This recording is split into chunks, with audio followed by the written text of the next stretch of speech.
Hey everyone, so I just wanted to, it's my work in progress here, my little pet project.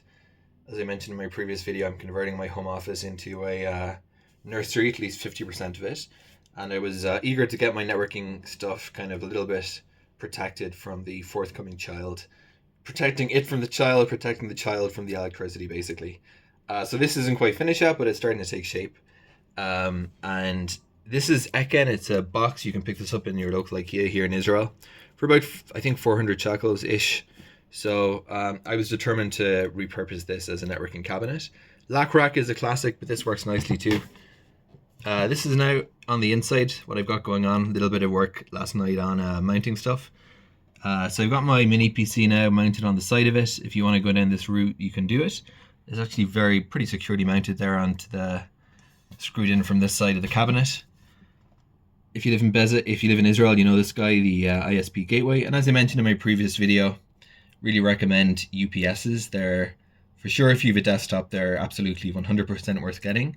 And also adding a second one for your networking gear is very advisable, whether you are a desktop user or a laptop person, because these guys will keep the networking gear going for quite some time, so long as the battery is relatively fresh and healthy.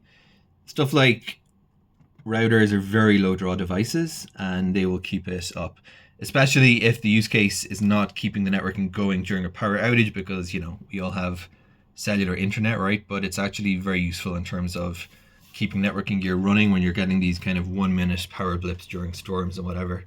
If it happens often enough, it's a worthwhile investment in my opinion. So that's what it looks like on the inside, a bit less clear.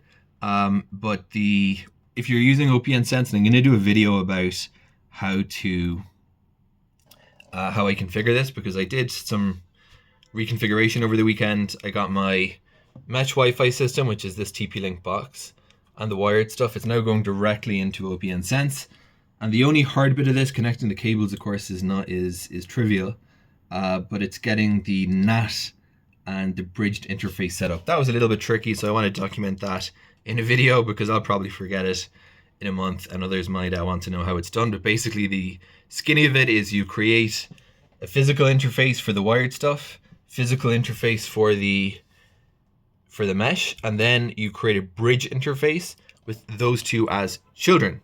And that means they share the same subnet and can communicate with one another.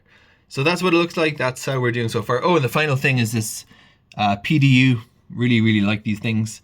They're intended for mounting in, you know, real server environments, and they're just more rugged than plug strips. So the nice thing is they come as proper mounting hardware as well. So I have mine on that side. Oh, the final touch. Well, two final touches. Much more presentable. If you're doing stuff with OPN Sense, you probably know now and again, stuff goes down. And when stuff goes down, you need two things: a keyboard and a screen. So I had a spare LCD monitor, and I just mounted it there so that it's hooked up, ready to go whenever I need to access the firewall at that level. Yeah, the real final touch. The coup de grace. This is a Zigbee smart light bulb. I have Home Assistant and Zigbee stuff coming off. So this guy will turn on red when the internet's down, giving you a visual indicator. That's my, I'm going to call it IKEA hack. Need to do some wire management now. The other side is a bit chaotic. AliExpress sells everything, but I really love this Velcro, these Velcro rolls. So I'm going to tidy up the cabling, and then it's pretty much going to call it a day on this project.